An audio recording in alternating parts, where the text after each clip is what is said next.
Hi friends, ഇന്ന് ഞാൻ നിങ്ങൾക്ക് ഇഡ്ലിക്കൊട്ട് എന്ന സിനിമയുടെ കഥയാണ് പറയാൻ പോകുന്നത്. വളരെ ഇമോഷണലായ ഒരു സിനിമയാണിത്. അവസാനം വരെ കാണുക. നിങ്ങൾ നമ്മുടെ ചാനൽ ആദ്യമായിട്ടാണ് കാണുന്നതെങ്കിൽ ദയവായി വീഡിയോ ലൈക്ക് ചെയ്യുകയും ചാനൽ സബ്സ്ക്രൈബ് ചെയ്യുകയും ചെയ്യുക. ശരി, നമുക്ക് കഥയിലേക്ക് കടക്കാം. സിനിമ തുടങ്ങുമ്പോൾ ശിവപുരം എന്നൊരു ഗ്രാമത്തെയാണ് കാണിക്കുന്നത്. ആ ഗ്രാമത്തിൽ ശിവ എന്നൊരാൾ ദിവസവും അതിരാവിലെ 3 മണിക്ക് എഴുന്നേറ്റ് തന്റെ ഇഡ്ലി ഷോപ്പിലേക്ക് പോകും. ചിലപ്പോൾ അവന്റെ മകൻ മുരുകനും അച്ഛന്റെ കൂടെ പോകാറുണ്ട്. ഷോപ്പിലെത്തിയാൽ ലൈറ്റുകളെല്ലാം ഓൺ ചെയ്ത് സ്റ്റോൺ ഗ്രൈൻഡർ ഉപയോഗിച്ച് ഇഡ്ലിക്ക് മാവ് അരച്ചുകൊണ്ടേയിരിക്കും. നിർത്താതെ 2 മണിക്കൂറോളം അരച്ചതിനു ശേഷം സാമ്പാറും ചട്നിയും റെഡിയാക്കും. അവനുണ്ടാക്കുന്ന ഇഡ്ലിയും സാമ്പാറും അവന്റെ ഗ്രാമത്തിൽ മാത്രമല്ല, അടുത്തുള്ള പല ഗ്രാമങ്ങളിലും ഫേമസ് ആണ്. പിന്നീട് ഇഡ്ലി എടുത്ത് അവന്റെ സുഹൃത്ത് ആർമുഖത്തിന് കഴിക്കാൻ കൊടുക്കും. എല്ലാ ദിവസവും രാവിലെ അവന്റെ സുഹൃത്ത് വന്ന് ഭക്ഷണം കഴിച്ചിട്ട് പോകും. അങ്ങനെ ദിവസവും ധാരാളം ആളുകൾ അവന്റെ ഷോപ്പിൽ വന്ന് ഇഡ്ലി കഴിച്ചിട്ട് പോകാറുണ്ട്. ശിവ മഹാത്മാഗാന്ധിയുടെ പാതയാണ് പിന്തുടരുന്നത്. കാരണം അവന്റെ അച്ഛൻ ഒരു ഫ്രീഡം ഫൈറ്റർ ആയിരുന്നു. അച്ഛനെ കണ്ട ശിവ ഒരുപാട് ഇൻസ്പയർ ആവുകയായിരുന്നു. അതുകൊണ്ട് ശിവഗ്രാമത്തിൽ ആരുമായിട്ടും വഴക്കുണ്ടാക്കാറില്ല, ആരെയും വഴക്കിടാൻ അനുവദിക്കാറുമില്ല. അഹിംസയുടെ പാതയിലാണ് അവൻ സഞ്ചരിക്കുന്നത്. അതുപോലെ അവന്റെ ഇഡ്ലി ഷോപ്പിൽ അഹിംസയെക്കുറിച്ച് എഴുതിവെച്ച് എല്ലാവർക്കും നല്ല കാര്യങ്ങൾ പകർന്നു നൽകുന്നു. അങ്ങനെ ശിവ അവന്റെ ഗ്രാമത്തിൽ മാത്രമല്ല, ചുറ്റുമുള്ള എല്ലാ ഗ്രാമങ്ങളിലും സിറ്റിയിലും വളരെ ഫേമസ് ആവുന്നു. എല്ലാവരും അവനെ ഒരുപാട് റെസ്പെക്ട് ചെയ്യുന്നു. അങ്ങനെ ഒരുപാട് വർഷങ്ങൾ കടന്നു പോകുന്നു. ഇപ്പോൾ മുരുകൻ വലുതായി. ദിവസവും കോളേജിൽ പോയി സന്തോഷത്തോടെ കേറ്ററിംഗ് ജോലി ചെയ്യും. കാരണം ദിവസവും അച്ഛന്റെ ഷോപ്പിൽ ജോലി ചെയ്യുന്നതുകൊണ്ട് അവനും കുക്കിങ്ങിൽ താല്പര്യം തോന്നി തുടങ്ങി. അതുകൊണ്ട് സമയം കിട്ടുമ്പോഴൊക്കെ അവൻ കേറ്ററിംഗ് ജോലി ചെയ്യാൻ പോകാറുണ്ട്. ഒരു ദിവസം മുരുകൻ ഒരു ഇലക്ട്രിക് ഗ്രൈൻഡർ കൊണ്ടുവന്ന് അച്ഛന് കാണിച്ചു കൊടുത്തുകൊണ്ട് പറഞ്ഞു, അച്ഛൻ 2-3 മണിക്കൂർ കൊണ്ട് ചെയ്യുന്ന ജോലി ഈ ഗ്രൈൻഡർ അരമണിക്കൂർ കൊണ്ട് ചെയ്യും. ആ ഗ്രൈൻഡർ കണ്ടപ്പോൾ അച്ഛൻ എന്തോ ഒരു അസ്വാഭാവികത തോന്നി. ഉടൻ തന്നെ ഗ്രൈൻഡർ ഓൺ ചെയ്ത് മാവെടുത്ത് ഇഡ്ലി ഉണ്ടാക്കി കഴിച്ചു. പക്ഷേ ഇഡ്ലിയുടെ ടേസ്റ്റ് ശിവന് ഒട്ടും ഇഷ്ടപ്പെട്ടില്ല. എന്തോ ഒരു വ്യത്യാസം. താൻ ഉണ്ടാക്കിയതുപോലെ അല്ലാതെ കുറച്ച് ഡിഫറെന്റ് ആയിട്ടാണ് അതിന്റെ ടേസ്റ്റ്. ഇതെല്ലാം കണ്ടുകൊണ്ട് മുരുകൻ ചോദിച്ചു, എന്താ അച്ഛാ, ടേസ്റ്റ് കുഴപ്പമില്ലല്ലോ? അപ്പോൾ ശിവ പറഞ്ഞു, ഡാ മുരുകൻ, നിനക്ക് കുഴപ്പമില്ലായിരിക്കാം, പക്ഷേ ഞാൻ എന്റെ കൈകൊണ്ട് അരച്ചാലേ നല്ല ടേസ്റ്റ് കിട്ടൂ. അച്ഛൻ പറഞ്ഞത് കേട്ടപ്പോൾ മുരുകന് മനസ്സിലായി അച്ഛൻ ടെക്നോളജിയുമായി ഒത്തുപോകാൻ ആഗ്രഹിക്കുന്നില്ലെന്ന്. മുരുകൻ അവന്റെ അച്ഛനെ പോലെയല്ല, കുറച്ച് ഡിഫറെന്റ് ആയിട്ടാണ് വളർന്നത്. മുരുകന് ഒരുപാട് വലിയ സ്വപ്നങ്ങളുണ്ട്. അച്ഛനെ പോലെ ഗ്രാമത്തിൽ ജീവിച്ച് ഇഡ്ലി ഷോപ്പ് നടത്താൻ അവന് താല്പര്യമില്ല. സിറ്റിയിൽ പോയി അച്ഛന്റെ പേരിൽ ഇഡ്ലി ഷോപ്പുകൾ തുടങ്ങാനാണ് അവൻ ആഗ്രഹിക്കുന്നത്. അതിനുവേണ്ടി കുറച്ച് ഇൻവെസ്റ്റേഴ്സിനെയും അവൻ കണ്ടെത്തി. മുരുകൻ അവന്റെ ഈ ഐഡിയ അച്ഛനോട് പറഞ്ഞു. പക്ഷേ അച്ഛൻ അതിന് സമ്മതിച്ചില്ല. താൻ കൈകൊണ്ട് ഇഡ്ലി ഉണ്ടാക്കിയാലേ നല്ല ടേസ്റ്റ് കിട്ടുമെന്നും അതുകൊണ്ട് സിറ്റിയിൽ ഇഡ്ലി ഫ്രാഞ്ചൈസ് തുടങ്ങേണ്ടെന്നും അച്ഛൻ പറഞ്ഞു. എന്നാലും മുരുകൻ അച്ഛൻ പറയുന്നത് കേട്ടില്ല.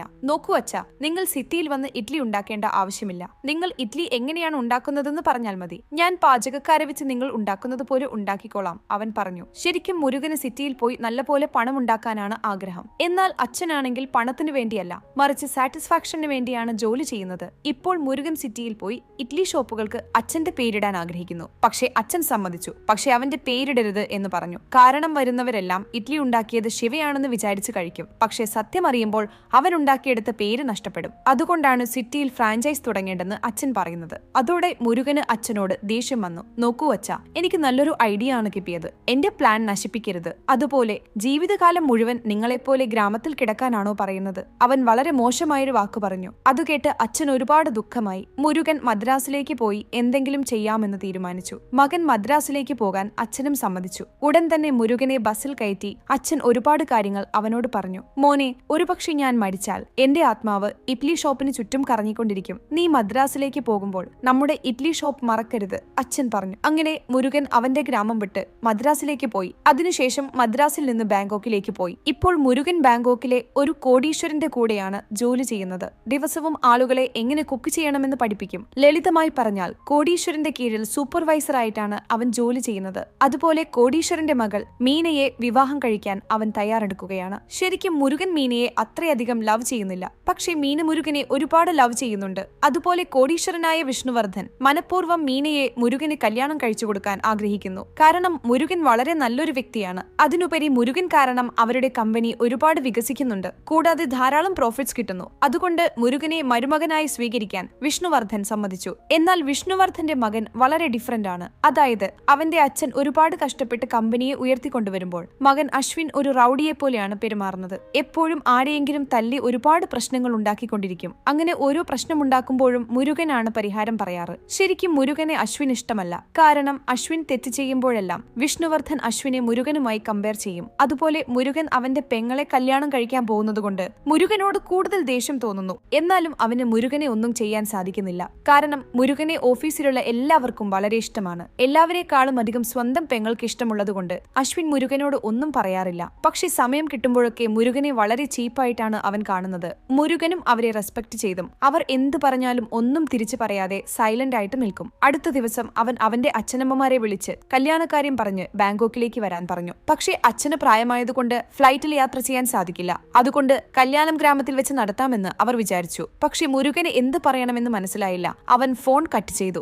അതിനുശേഷം അശ്വിന്റെ അടുത്ത് പോയി കുറച്ചു സമയം ബോക്സിംഗ് ചെയ്തു. അശ്വിൻ മനഃപൂർവ്വം മുരുകനെ തല്ലി. എന്നാലും മുരുകൻ അശ്വിനോടൊന്നും പറയാതെ സൈലന്റ് ആയിട്ട് പോയി. അതിനുശേഷം അശ്വിൻ കുറച്ച് റൌഡികളുടെ അടുത്തേക്ക് പോയി വഴക്കുണ്ടാക്കി. കാരണം അവർ അശ്വിൻ ഒരുപാട് പണം കൊടുക്കാനുണ്ടായിരുന്നു. പക്ഷേ അവർ കൊടുക്കാത്തത് കൊണ്ട് അശ്വിൻ അവരെ തല്ലിക്കൊല്ലാൻ തീരുമാനിച്ചു. അപ്പോഴേക്കും മുരുകൻ വന്ന് അശ്വിനെ കൂൾ ചെയ്തു. അതോടെ അശ്വിന് മുരുകനോട് കുറച്ച് സ്നേഹം തോന്നി. അടുത്ത ദിവസം എല്ലാവരും ചേർന്ന് പാർട്ടി ആഘോഷിക്കുമ്പോൾ മുരുകന് അമ്മയുടെ കോൾ വന്നു. ഡാ മുരുകൻ, നിന്റെ അച്ഛൻ മരിച്ചുപോയി എന്ന് പറഞ്ഞു. അത് കേട്ട് മുരുകൻ ഷോക്കായി. ഉടൻ തന്നെ ഈ കാര്യം വിഷ്ണുവർദ്ധനോട് പോയി പറഞ്ഞു. ശരിക്കും വിഷ്ണുവർദ്ധൻ പെട്ടെന്ന് തന്നെ അവരുടെ കല്യാണം നടത്താൻ തീരുമാനിച്ചിരുന്നു. പക്ഷെ അതിനിടയിൽ മുരുകന്റെ അച്ഛൻ മരിച്ചതുകൊണ്ട് വിഷ്ണുവർദ്ധന് എന്ത് ചെയ്യണമെന്ന് മനസ്സിലായില്ല. കാരണം അവൻ ബാങ്കോക്കിലെ തന്നെ വലിയൊരു റിച്ചസ്റ്റ് പേഴ്സൺ ആണ്. അങ്ങനെയിരിക്കെ തന്റെ മകളുടെ കല്യാണം നടക്കാതിരുന്നാൽ അവന് ബാഡ് നെയിം ആകും. അതുകൊണ്ട് എങ്ങനെയെങ്കിലും കല്യാണം നടത്താൻ അവൻ തീരുമാനിച്ചു. അതുകൊണ്ട് മുരുകനെ ഇന്ത്യയിലേക്ക് അയച്ച് തിരിച്ച് പെട്ടെന്ന് തന്നെ ബാങ്കോക്കിലേക്ക് വരാൻ പറഞ്ഞു. പോകുമ്പോൾ മീന രാമരാജൻ എന്നയാളെ മുരുകന്റെ സെക്യൂരിറ്റി ആയിട്ട് അയച്ചു. ഇനി മുരുകൻ വളരെ ദുഃഖത്തോടെ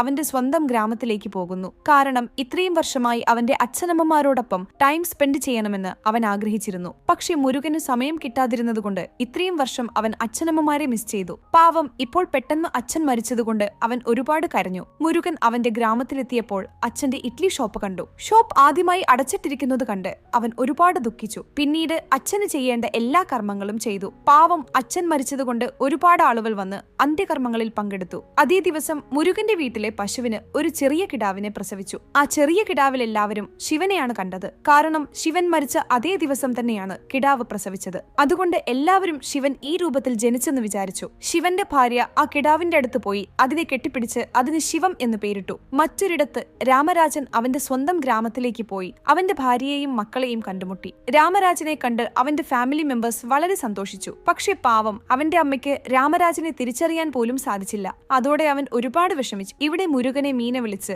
എന്താ മുരുകൻ, എല്ലാം ഓക്കെ ആണല്ലോ അല്ലേ? ഞാൻ നമ്മുടെ കല്യാണത്തിന്റെ കാര്യങ്ങളെല്ലാം നോക്കിക്കോളാം, നീ പെട്ടെന്ന് തിരിച്ചു വരണം എന്ന് പറഞ്ഞു. വീട്ടിലുള്ള മുരുകന്റെ അമ്മ ഹസ്ബൻഡ് മരിച്ചതുകൊണ്ട് ഒരുപാട് ഡിപ്രഷനിലായിരുന്നു. ഉടൻ തന്നെ മുരുകൻ അമ്മയെയും കൂട്ടി ഇഡ്ലി ഷോപ്പിലേക്ക് പോയി. ശിവയോടൊപ്പം ചിലവഴിച്ച ഓർമ്മകൾ ഓർത്ത് അമ്മ ഒരുപാട് വിഷമിച്ചു. കാരണം ശിവയ്ക്ക് എങ്ങനെയാണ് ഇഡ്ലി ഉണ്ടാക്കേണ്ടതെന്ന് അവന്റെ അമ്മയാണ് പഠിപ്പിച്ചത്. അങ്ങനെ ശിവ വളരെ ഇഷ്ടപ്പെട്ട് ഇഡ്ലി ഉണ്ടാക്കാൻ പഠിച്ചു. അതിനുശേഷം ഭാര്യയുടെ സഹായത്തോടെ ഗ്രാമത്തിലെ ബസ് സ്റ്റോപ്പിനടുത്തായി ഷോപ്പ് തുടങ്ങി. അങ്ങനെ ശിവഭാര്യയുടെ സഹായത്തോടെ വലിയൊരു ആളായി മാറി. ഇപ്പോൾ നടന്നതെല്ലാം ഓർത്ത് അമ്മ ഒരുപാട് കരഞ്ഞ് വീട്ടിലേക്ക് പോയി. അടുത്ത ദിവസം രാവിലെ മുരുകൻ ഉറക്കമുണർന്നു നോക്കിയപ്പോൾ അവന്റെ അമ്മ മരിച്ചു കിടക്കുന്നത് കണ്ടു. അതോടെ മുരുകൻ വീണ്ടും ഒരുപാട് ദുഃഖിച്ചു. അച്ഛനമ്മമാരോടൊപ്പം ചിലവഴിച്ച നല്ല നിമിഷങ്ങൾ ഓർത്ത് അവൻ ഒരുപാട് ഇമോഷണൽ ആയി. അടുത്ത ദിവസം മീന മുരുകനെ ബാങ്കോക്കിലേക്ക് വരാൻ പറഞ്ഞു. പക്ഷെ മുരുകൻ കുറച്ചു ദിവസത്തേക്ക് സമയം വേണമെന്ന് ആവശ്യപ്പെട്ടു. അപ്പോൾ മുരുകന്റെ അടുത്തേക്ക് കായൽ വന്ന് വീട്ടിലെ എല്ലാ ജോലികളും നോക്കി. ശരിക്കും പറഞ്ഞാൽ കായൽ ചെറുപ്പം മുതലേ മുരുകന്റെ അച്ഛനമ്മമാരെ ഒരുപാട് ശ്രദ്ധിച്ചിരുന്നു. അതുകൊണ്ട് അവർ മരിച്ചപ്പോഴും കായൽ മുരുകനെ സഹായിച്ചു. പക്ഷെ കായൽ ജോലി ചെയ്യുന്നത് മുരുകൻ ഇഷ്ടമില്ല. അതുകൊണ്ട് തിരിച്ചു പോകാൻ പറഞ്ഞു. എന്നിട്ടും അവൾ പോയില്ല. നിന്റെ അമ്മ മരിക്കുന്നതിന് മുൻപ് നിന്നെ നന്നായി നോക്കണമെന്ന് എന്നോട് പറഞ്ഞിരുന്നു. അതുകൊണ്ടാണ് ഞാൻ നിനക്ക് വേണ്ടി ജോലി ചെയ്യുന്നത് എന്നവൾ പറഞ്ഞു. അങ്ങനെ കുറച്ച് ദിവസങ്ങൾ കഴിഞ്ഞപ്പോൾ മീന വീണ്ടും രാമരാജനെ വിളിച്ച് എങ്ങനെയെങ്കിലും മുരുകനെ ബാങ്കോക്കിലേക്ക് കൂട്ടിക്കൊണ്ടുവരാൻ പറഞ്ഞു. കാരണം മുരുകൻ തിരിച്ചു വരുമോ എന്ന് അവൾക്ക് യാതൊരു വിശ്വാസവുമില്ലായിരുന്നു. അതുകൊണ്ട് മുരുകനെ അവൾ ഒരുപാട് കെയർ ചെയ്യുന്നുണ്ടായിരുന്നു. ഇവിടെ മുരുകൻ അച്ഛന്റെ ഇഡ്ലി ഷോപ്പ് വിൽക്കാൻ തീരുമാനിച്ചു. ആ ഗ്രാമത്തിലുള്ള മാരി എന്നയാൾ ഇഡ്ലി ഷോപ്പ് 7 ലക്ഷം രൂപയ്ക്ക് വാങ്ങാൻ തീരുമാനിച്ചു. കാരണം നല്ലൊരു സ്ഥലത്താണ് ഷോപ്പ് ഉള്ളത്. അതുകൊണ്ട് പിന്നീട് കൂടുതൽ പണത്തിന് വിൽക്കാമെന്ന് അവൻ വിചാരിച്ചു. അതുകൊണ്ടാണ് 7 ലക്ഷം രൂപ കൊടുത്ത് ഇഡ്ലി ഷോപ്പ് വാങ്ങാൻ തീരുമാനിച്ചത്. മുരുകനും വിൽക്കാൻ സമ്മതിച്ചു. അതേ ദിവസം രാത്രി മുരുകൻ അവന്റെ കുലദൈവത്തിന്റെ അടുത്ത് പോയപ്പോൾ അച്ഛനെ കണ്ടതുപോലെ അവന് തോന്നി. അതോടെ അച്ഛൻ പറഞ്ഞ വാക്കുകൾ അവൻ ഓർമ്മ വന്നു. മുരുകന് അച്ഛൻ ജീവിച്ചിരുന്നപ്പോൾ ഒന്നും ചെയ്യാൻ സാധിച്ചില്ല. അതുകൊണ്ട് അച്ഛന്റെ അവസാന ആഗ്രഹം നിറവേറ്റാമെന്ന് അവൻ തീരുമാനിച്ചു. ഉടൻ തന്നെ മാരിയുടെ അടുത്തുപോയി ഇഡ്ലി ഷോപ്പ് വിൽക്കുന്നില്ലെന്ന് പറഞ്ഞ് തിരിച്ചുപോയി. വീട്ടിലെത്തിയപ്പോൾ കായൽ മുരുകനോട് ഒരുപാട് ദേഷ്യത്തിലായിരുന്നു. കാരണം മുരുകൻ ഇഡ്ലി ഷോപ്പ് വിറ്റിട്ടാണ് വരുന്നതെന്ന് അവൾ വിചാരിച്ചു. അതുകൊണ്ട് മുരുകനെ ഒരുപാട് വഴക്ക് പറഞ്ഞു. പക്ഷേ സത്യമറിഞ്ഞപ്പോൾ കായൽ ഒരുപാട് സന്തോഷിച്ചു. മറ്റൊരിടത്ത് വിഷ്ണുവർദ്ധൻ മീനയുടെ കല്യാണം ക്യാൻസൽ ചെയ്യാൻ തീരുമാനിച്ചു. ഉടൻ തന്നെ മീന രാമരാജനെ വിളിച്ച് ഗ്രാമത്തിൽ എന്ത് സംഭവിച്ചെന്ന് ചോദിച്ചു ചോദിച്ച് മനസ്സിലാക്കി. അങ്ങനെ മുരുകൻ സ്ഥലം വിൽക്കുന്നില്ലെന്നറിഞ്ഞപ്പോൾ അവൾക്ക് ഒരുപാട് ദേഷ്യം വന്നു. മുരുകനെ വിളിച്ച് നീ എന്താ സ്ഥലം വിൽക്കാത്തത്? എന്നെ എപ്പോഴാണ് കല്യാണം കഴിക്കാൻ പോകുന്നത് എന്ന് ചോദിച്ചു. മുരുകൻ 7 മാസം സമയം ചോദിച്ചു. അതോടെ മീനയ്ക്ക് ഒരുപാട് ദേഷ്യം വന്നു. ഇതെന്താ ഗ്രാമത്തിലെ മാരേജ് ആണോ? എപ്പോൾ വേണമെങ്കിലും പോസ്റ്റ്പോൺ ചെയ്യാൻ? നമ്മുടെ കല്യാണത്തിന് വലിയ വലിയ ആളുകൾ വരുന്നുണ്ട്. ഇപ്പോൾ എന്റെ മാനം എന്താകാനാണ് എന്ന് ചോദിച്ച് മുരുകന്റെ അച്ഛനെ വഴക്ക് പറഞ്ഞു. അത് കേട്ട് മുരുകന് ദേഷ്യം വന്നു. എന്റെ അച്ഛനെ കുറിച്ച് മോശമായി സംസാരിക്കരുത് എന്ന് പറഞ്ഞ് മീനയ്ക്ക് വാർണിംഗ് കൊടുത്തു. അപ്പോഴേക്കും അശ്വിൻ വന്ന് ഫോൺ തട്ടിപ്പറിച്ചിട്ട് മുരുകന് വാർണിംഗ് കൊടുത്തുകൊണ്ട് പറഞ്ഞു, ഡാ, എന്റെ വീട്ടിലെ സെർവന്റ് ആയിട്ട് എന്റെ വീട്ടുകാർക്ക് വാർണിംഗ് കൊടുക്കുന്നു അല്ലേ എന്ന് പറഞ്ഞു വഴക്ക് പറഞ്ഞു. അതുപോലെ അവൻ ഈ കല്യാണം ക്യാൻസൽ ചെയ്യുകയും ചെയ്തു. അതോടെ മീന ഒരുപാട് വിഷമിച്ചു. അശ്വിന് മുരുകനോട് ഒരുപാട് ദേഷ്യം തോന്നി. അടുത്ത ദിവസം മുരുകൻ ഷോപ്പിലുള്ള സാധനങ്ങളെല്ലാം വൃത്തിയാക്കി വെച്ചു. അതിനുശേഷം രാമരാജന്റെ അടുത്തേക്ക് പോയി അവനോട് ബാങ്കോക്കിലേക്ക് തിരിച്ചു പോകാൻ പറഞ്ഞു. പക്ഷേ രാമരാജൻ ബാങ്കോക്കിലേക്ക് പോകാതെ ഇന്ത്യയിൽ തന്നെ താമസിക്കാൻ തീരുമാനിച്ചു. കാരണം തന്നെ വളർത്തിയ അമ്മയ്ക്ക് പോലും അവനെ തിരിച്ചറിയാൻ സാധിച്ചില്ല. അതുകൊണ്ട് അവന്റെ ഗ്രാമവും ഭാര്യയെയും മക്കളെയും വിട്ടുപോകാൻ അവന്റെ മനസ്സ് സമ്മതിക്കുന്നില്ല. അതുകൊണ്ട് അവൻ ഇന്ത്യയിൽ തന്നെ താമസിച്ചു. ഇനി മുരുകനും ബാങ്കോക്കിലേക്ക് പോകാതെ അച്ഛന്റെ ഷോപ്പ് നോക്കി നടത്താൻ തീരുമാനിച്ചു. ഉടൻ തന്നെ മാർക്കറ്റിൽ പോയി ഇഡ്ലി ഉണ്ടാക്കാൻ ആവശ്യമുള്ള സാധനങ്ങൾ വാങ്ങി. അതുപോലെ വീട്ടിലിരുന്ന് ഗ്രൈൻഡ് ചെയ്ത് ഇഡ്ലി എങ്ങനെ ഉണ്ടാക്കണമെന്ന് പഠിച്ചു. പക്ഷേ 2-3 മിനിറ്റ് ഗ്രൈൻഡ് ചെയ്തപ്പോഴേക്കും അവൻ ഒരുപാട് ക്ഷീണിച്ചു. അടുത്ത ദിവസം രാവിലെ 3 മണിക്ക് എഴുന്നേറ്റ് തണുത്ത വെള്ളത്തിൽ കുളിച്ച് ഷോപ്പിൽ പോയി ഗ്രൈൻഡ് ചെയ്യാൻ തുടങ്ങി. പക്ഷേ എത്ര നേരം ഗ്രൈൻഡ് ചെയ്തിട്ടും അരി ഹാർഡായി തന്നെ ഇരിക്കും. അപ്പോഴേക്കും കായൽ വന്ന് സഹായിക്കാൻ ശ്രമിച്ചു. പക്ഷേ അവൾക്കും സാധിച്ചില്ല. അവളും ഒരുപാട് ക്ഷീണിച്ചു. അങ്ങനെ അവർ ഒരുപാട് കഷ്ടപ്പെട്ട് മാവരച്ചു. അതിനുശേഷം ഇഡ്ലി പാത്രത്തിൽ വെച്ച് ഇഡ്ലി പുറത്തെടുത്തു. പിന്നീട് ചട്നിയും സാമ്പാറും ഉണ്ടാക്കി റെഡിയാക്കി വെച്ചു. അപ്പോഴേക്കും ശിവന്റെ സുഹൃത്ത് ആർമുഖം വന്ന് ഇഡ്ലി ടേസ്റ്റ് ചെയ്തു. പക്ഷെ ഇഡ്ലിക്ക് എന്തോ ഒരു വ്യത്യാസം തോന്നിയതുകൊണ്ട് ആർമുഖത്തിന് അത് ഇഷ്ടപ്പെട്ടില്ല. എന്നിട്ടും മുരുകനെ വിഷമിപ്പിക്കേണ്ടെന്ന് കരുതി നല്ലതാണെന്ന് പറഞ്ഞു. അങ്ങനെ ഇഡ്ലി നല്ലതല്ലെന്ന് മനസ്സിലാക്കിയപ്പോൾ വീണ്ടും ശ്രമിച്ചു. ഇത്തവണയും ഇഡ്ലി ആദ്യത്തെ തവണ ഉണ്ടാക്കിയതുപോലെ തന്നെ വന്നു. അങ്ങനെ പലതവണ ശ്രമിച്ചു നോക്കി. എന്നാലും ഇഡ്ലിക്ക് ടേസ്റ്റ് ഉണ്ടായിരുന്നില്ല. ദിവസവും ഒരുപാട് ആളുകൾ വന്ന് അടുത്തുള്ള ഷോപ്പിൽ നിന്ന് ഭക്ഷണം കഴിച്ചിട്ട് പോകും. ആരും മുരുകന്റെ അടുത്ത് വന്ന് ഇഡ്ലി കഴിച്ചില്ല. അതോടെ മുരുകൻ ഒരുപാട് വിഷമിച്ചു. അപ്പോഴേക്കും മാരി വന്ന് മുരുകനെ വഴക്ക് പറഞ്ഞു. ഡാ മുരുകൻ, ഇത്രയും ദിവസവും നിന്റെ അച്ഛന്റെ പേരെങ്കിലും ഈ നാട്ടുകാർക്ക് ഓർമ്മയുണ്ടായിരുന്നു. ഇപ്പോൾ നീ നിന്റെ അച്ഛന്റെ പേരുകൂടി കളഞ്ഞു അല്ലേ എന്ന് പറഞ്ഞു വഴക്ക് പറഞ്ഞു പോയി. അവിടെയുണ്ടായിരുന്ന കായൽ മുരുകനോട് സങ്കടപ്പെടേണ്ടെന്ന് പറഞ്ഞു. അതിനുശേഷം മുരുകൻ അവന്റെ കുലദൈവത്തിന്റെ അടുത്ത് പോയി എനിക്ക് എന്തെങ്കിലും വഴി കാണിച്ചു തരൂ എന്ന് ചോദിച്ചു. കാരണം അച്ഛൻ ചെറുപ്പത്തിൽ പറഞ്ഞിട്ടുണ്ട്, നമുക്ക് എന്ത് ദുഃഖം വന്നാലും സന്തോഷം വന്നാലും നമ്മുടെ കുലദൈവത്തിന് വഴിപാട് നടത്തിയാൽ ദൈവം തന്നെ വഴി കാണിച്ചു തരുമെന്ന്. അതുകൊണ്ടാണ് മുരുകൻ അവന്റെ സങ്കടങ്ങളെല്ലാം ദൈവത്തോട് പറഞ്ഞ് ഇഡ്ലി ഷോപ്പ് സക്സസ്ഫുൾ ആകാൻ വഴി കാണിച്ചു തരാൻ ചോദിച്ചത്. അതേ ദിവസം രാത്രി മുരുകന്റെ സ്വപ്നത്തിൽ അച്ഛൻ വന്ന് ചില കാര്യങ്ങൾ പറഞ്ഞു. നോക്കൂ മുരുകൻ, നീ ജോലി ഇഷ്ടപ്പെട്ട് ചെയ്യണം. ആരും പറയുന്നത് കേൾക്കരുത്. അതുപോലെ ഇഡ്ലി ഉണ്ടാക്കുന്നത് നിന്റെ ബ്ലഡിലുള്ളതാണ് അച്ഛൻ പറഞ്ഞു. അച്ഛൻ പറഞ്ഞത് കേട്ട് അവൻ ഞെട്ടിയുണർന്നു. ശരിക്കും മുരുകന്റെ മുന്നിൽ ശിവത്തെ കണ്ടു. അങ്ങനെ ആ കിടാവിനെ അച്ഛനാണെന്ന് കരുതി മുരുകൻ സന്തോഷത്തോടെ അതിനെ കെട്ടിപ്പിടിച്ചു. അതിനുശേഷം അച്ഛനെ പോലെ റെഡിയായി ഷോപ്പിൽ പോയി കഷ്ടപ്പെട്ട് ജോലി ചെയ്യാതെ ഇഷ്ടപ്പെട്ട് ജോലി ചെയ്യാൻ തുടങ്ങി. അങ്ങനെ സ്നേഹത്തോടെ ഇഡ്ലി ഉണ്ടാക്കി. ഇത്തവണ ആർമുഖം ഇഡ്ലി കഴിച്ചിട്ട് നീ നിന്റെ അച്ഛനെ പോലെ ഉണ്ടാക്കി എന്ന് പറഞ്ഞ് അഭിനന്ദിച്ചു. അതോടെ എല്ലാവരും ഒരുപാട് സന്തോഷിച്ചു. അപ്പോഴേക്കും അശ്വിൻ ഷോപ്പിന്റെ അടുത്ത് വന്ന് മുരുകനെ ഒരുപാട് തല്ലി. ശരിക്കും അശ്വിൻ മുരുകനെ കൂട്ടിക്കൊണ്ടു പോകാനാണ് വന്നത്. പക്ഷെ കൊണ്ടുപോകാതെ ഒരുപാട് തല്ലി. കാരണം അശ്വിന് മുരുകനെ ആദ്യം മുതലേ ഇഷ്ടമില്ല. അതുകൊണ്ട് ഇപ്പോൾ അച്ഛൻ പറഞ്ഞതുകൊണ്ട് എങ്ങനെയെങ്കിലും അവനെ കൂട്ടിക്കൊണ്ടു പോകാൻ വന്നതാണ്. പക്ഷെ പാവം മുരുകനെ ഒരുപാട് തല്ലി അവന്റെ അച്ഛന്റെ ഷോപ്പിൽ കൈവയ്ക്കാൻ നോക്കി. അതോടെ മുരുകന് ഒരുപാട് ദേഷ്യം വന്ന് അശ്വിന്റെ കൈയും കാലുമെല്ലാം ഒടിച്ച് മുഖം തല്ലിപ്പൊളിച്ചു. പക്ഷെ അശ്വിനെ തല്ലിയതിന് അവൻ ഒരുപാട് സങ്കടമായി. കാരണം അച്ഛൻ ചെറുപ്പത്തിൽ പറഞ്ഞിട്ടുണ്ട്, വഴക്കുണ്ടാക്കരുത്, വയലൻസ് കൊണ്ട് യാതൊരു പ്രയോജനവുമില്ലെന്ന്. അതുകൊണ്ട് ഇനി ആരെയും തല്ലരുതെന്ന് അവൻ തീരുമാനിച്ചു. ഇനി അശ്വിൻ ഹോസ്പിറ്റലാണെന്നറിഞ്ഞ് അവന്റെ അച്ഛൻ ഓടി വന്നു. അതിനുശേഷം മുരുകന്റെ അടുത്ത് പോയി സീരിയസ് ആയി വാർണിംഗ് കൊടുത്തുകൊണ്ട് പറഞ്ഞു, ഡാ മുരുകൻ, എന്റെ മോൻ എഴുന്നേൽക്കാൻ സമയമെടുക്കും. അവൻ നോർമൽ ആവുന്നതിന് മുൻപ് നീ എവിടെയെങ്കിലും ഓടിപ്പോയിക്കോ, അല്ലെങ്കിൽ അവൻ നിന്നെ വെറുതെ വിടില്ല എന്ന് പറഞ്ഞ് ഭീഷണിപ്പെടുത്തി. എന്നിട്ടും മുരുകൻ ഭയപ്പെട്ടില്ല. നേരെ ഷോപ്പിൽ പോയി ജോലി നോക്കി. അങ്ങനെ അടുത്ത ദിവസം മുതൽ ഒരുപാട് ആളുകൾ വന്ന് മുരുകനുണ്ടാക്കി ഇഡ്ലി കഴിച്ചിട്ട് പോയി. അതോടെ അവർക്ക് ഇഡ്ലി ഒരുപാട് ഇഷ്ടപ്പെട്ടു. അതുപോലെ മുരുകനെ അവർ ഒരുപാട് റെസ്പെക്ട് ചെയ്യാൻ തുടങ്ങി. മുരുകനും ഒരുപാട് സന്തോഷിച്ചു. കാരണം അച്ഛന്റെ പേര് നിലനിർത്തിയെന്ന് മാത്രമല്ല അവനും നല്ലൊരു പേരുണ്ടാക്കി. അങ്ങനെ ദിവസങ്ങൾ കടന്നുപോയി. ഒരുപാട് ആളുകൾ വന്ന് ഇഡ്ലി കഴിച്ചിട്ട് പോയിരുന്നു. മറ്റൊരിടത്ത് അശ്വിനും നോർമലായി. ദിവസവും വർക്കൗട്ട് ചെയ്ത് മുരുകനോടുള്ള ദേഷ്യം വർദ്ധിപ്പിച്ചു. ഇവിടെ മുരുകൻ കായലിനോട് വളരെ സ്നേഹത്തോടെ സംസാരിച്ചുകൊണ്ടിരുന്നു. കായൽ ചെറുപ്പം മുതലേ മുരുകനെ ലവ് ചെയ്യുന്നുണ്ടായിരുന്നു. ഇപ്പോൾ അവളുടെ സ്നേഹം മുരുകന് മനസ്സിലാക്കി കൊടുത്തു. മുരുകനും കായലിനോടൊന്നും പറഞ്ഞില്ല. ഇൻഫാക്ട് മുരുകനും അവളെ ഒരുപാട് ലവ് ചെയ്യുന്നുണ്ടായിരുന്നു. കായൽ വീട്ടിലേക്ക് പോയതിനു ശേഷം മുരുകന്റെ അടുത്തേക്ക് അശ്വിൻ വന്ന് ഒരുപാട് തല്ലി. മുരുകനും തല്ലാമെന്ന് വിചാരിച്ചു. പക്ഷേ അച്ഛൻ പറഞ്ഞ വാക്കുകൾ ഓർമ്മ വന്ന് അവൻ നിർത്തി. എന്നിട്ടും അശ്വിൻ മുരുകനെ വിടാതെ ഒരുപാട് തല്ലിക്കൂട്ടിക്കൊണ്ടുപോയി. മുരുകനെ തല്ലുന്ന കാര്യം മീന അറിഞ്ഞില്ല. മീനയെ മനഃപൂർവ്വം അമ്പലത്തിലേക്ക് അയച്ചിട്ട് അച്ഛനും മോനും ചേർന്ന് മുരുകനെ ബന്ധിയാക്കി. അതിനുശേഷം മുരുകനെ ഒരു പാടത്തിന്റെ അടുത്തേക്ക് കൊണ്ടുപോയി കൊല്ലാൻ തീരുമാനിച്ചു. പക്ഷേ വിഷ്ണുവർദ്ധൻ കൊല്ലുന്നതിനു പകരം വിട്ടയക്കാമെന്ന് വിചാരിച്ചു. എന്നിട്ടും അശ്വിൻ കേട്ടില്ല.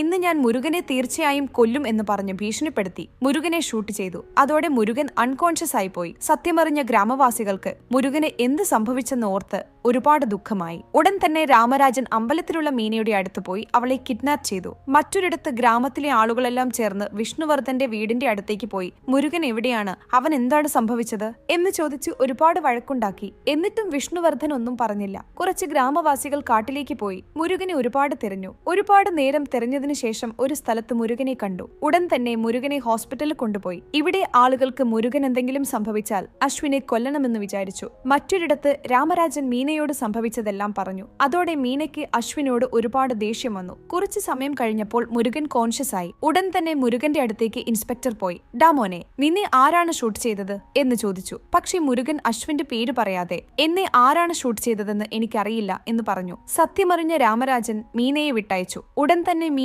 അവളുടെ അച്ഛന്റെ അടുത്ത് പോയി. അച്ഛനാണോ മുരുകനെ ഷൂട്ട് ചെയ്തത് എന്ന് ചോദിച്ചു. ഇല്ല മോളെ, ഞാനല്ല ഷൂട്ട് ചെയ്തത് എന്ന് അച്ഛൻ പറഞ്ഞു. അതോടെ അവൾ അച്ഛനോടൊന്നും പറഞ്ഞില്ല. ഇവിടെ മുരുകൻ വീട്ടിലെത്തിയപ്പോൾ ഒരുപാട് ആളുകൾ അവന് സപ്പോർട്ട് നൽകുന്നത് കണ്ട് അവൻ ഒരുപാട് സന്തോഷിച്ചു. അതുപോലെ മുരുകൻ ഹോസ്പിറ്റലിൽ കിടന്നപ്പോൾ കായൽ ഒരുപാട് സഹായിച്ചിരുന്നു. അതുകൊണ്ട് ഉടൻ തന്നെ അവൻ അവളെ പ്രപ്പോസ് ചെയ്ത് കല്യാണം കഴിക്കാമോ എന്ന് ചോദിച്ചു. അവളും കല്യാണം കഴിക്കാൻ സമ്മതിച്ചു. അന്നു മുതൽ ദിവസവും അവർ ഒരുപാട് സ്നേഹത്തോടെ ജീവിച്ചു. ഒരു ദിവസം മീന ഇഡ്ലി ഷോപ്പിൽ വന്ന് മുരുകനോട് സംസാരിക്കുമ്പോൾ അന്ന് നിന്നെ ആരാണ് ഷൂട്ട് ചെയ്തത് എന്ന് ചോദിച്ചു. പക്ഷേ മുരുകൻ അശ്വിന്റെ പേര് പറയാതെ വീണ്ടും എനിക്കറിയില്ല എന്ന് പറഞ്ഞ് അവളെ ബാങ്കോക്കിലേക്ക് പോകാൻ പറഞ്ഞു. മറ്റൊരിടത്ത് അശ്വിന് മുരുകനോട് ഒരുപാട് ദേഷ്യമുണ്ടായിരുന്നു. വീണ്ടും മുരുകനെ കൊല്ലാൻ അവൻ തീരുമാനിച്ചു. പക്ഷേ അവന്റെ അച്ഛൻ അശ്വിനെ കൂൾ ചെയ്ത് ബാങ്കോക്കിലേക്ക് കൊണ്ടുപോകാമെന്ന് വിചാരിച്ചു. പക്ഷേ അശ്വിൻ മുരുകനോട് പ്രതികാരം ചെയ്തിട്ടേ പോകുന്നുള്ളൂ എന്ന് തീരുമാനിച്ചു. ഉടൻ തന്നെ ഇഡ്ലി ഷോപ്പ് എങ്ങനെയെങ്കിലും മുരുകനിൽ നിന്ന് അകറ്റണമെന്ന് അവൻ വിചാരിച്ചു. അതുകൊണ്ട് ലോക്കൽ ഇൻസ്പെക്ടറിനോട് സംസാരിച്ചു.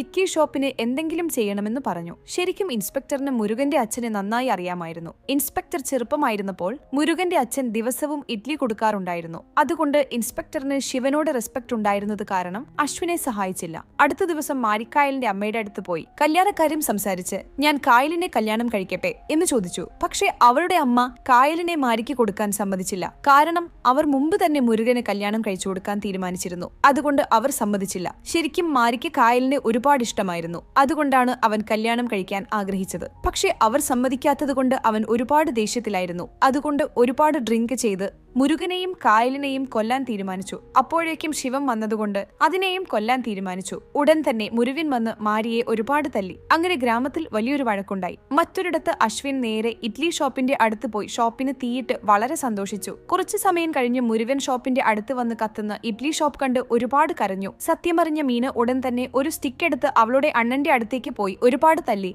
അച്ഛനെയും മകനെയും ഒരുപാട് വഴക്ക് പറഞ്ഞു. നോക്കൂ അച്ഛാ, നിങ്ങൾ രണ്ടുപേരിൽ ആരെങ്കിലും ഒരാൾ തീർച്ചയായും മുരുകനെ ഷൂട്ട് ചെയ്തു. അതുപോലെ അവന്റെ ജീവിതം അവൻ ജീവിച്ചുകൊണ്ടിരിക്കുകയായിരുന്നു. വീണ്ടും അവന്റെ ഷോപ്പിന് തീയിട്ട് നിങ്ങൾ എന്താണ് നേടിയത്? നിങ്ങൾ മനുഷ്യരല്ല, വില്ലൻസ് ആണ് എന്ന് പറഞ്ഞ് ഒരുപാട് വഴക്ക് പറഞ്ഞു. അതുപോലെ അശ്വിൻ ചെയ്ത തെറ്റുകൾക്ക് അവനെ ഷൂട്ട് ചെയ്ത് കൊല്ലാൻ അവൾ തീരുമാനിച്ചു. അപ്പോഴേക്കും അവളുടെ അച്ഛൻ അശ്വിനെ തല്ലി. ഡാ, ഞാൻ നിന്നെ ചെറുപ്പത്തിൽ തല്ലേണ്ടതായിരുന്നു. അന്ന് തല്ലിയിരുന്നെങ്കിൽ ഇപ്പോൾ നീ നല്ലവനായേനെ എന്ന് പറഞ്ഞ് ഒരുപാട് ദുഃഖിച്ചു. അതോടെ മീന അശ്വിനെ ഷൂട്ട് ചെയ്തില്ല. അടുത്ത ദിവസം രാവിലെ മുരുകനും കായലും ചേർന്ന് വീണ്ടും ഇഡ്ലി ഷോപ്പ് ഉണ്ടാക്കി. അതിനുശേഷം വിഷ്ണുവർദ്ധൻ ബാങ്കോക്കിലേക്ക് പോകുന്നതിന് മുൻപ് നേരെ ഇഡ്ലി ഷോപ്പിന്റെ അടുത്ത് വന്ന് അശ്വിൻ ചെയ്ത കാര്യങ്ങൾക്ക് അവനെ കൊണ്ട് സോറി പറയിച്ചു. അതുപോലെ അശ്വിൻ ചെയ്ത തെറ്റുകൾക്ക് അവനെ കൊണ്ട് മാവ് അരപ്പിച്ചു. അതിനുശേഷം ആ മാവ് കൊണ്ട് ഇഡ്ലി ഉണ്ടാക്കി കഴിച്ചു. അങ്ങനെ ഈ സിനിമ വളരെ സന്തോഷത്തോടെ അവസാനിക്കുന്നു. അപ്പോൾ സിനിമ എങ്ങനെ ഉണ്ടായിരുന്നു ഫ്രണ്ട്സ്? കമന്റ്സിൽ പറയുക. ചാനൽ സബ്സ്ക്രൈബ് ചെയ്യാൻ മറക്കരുത്.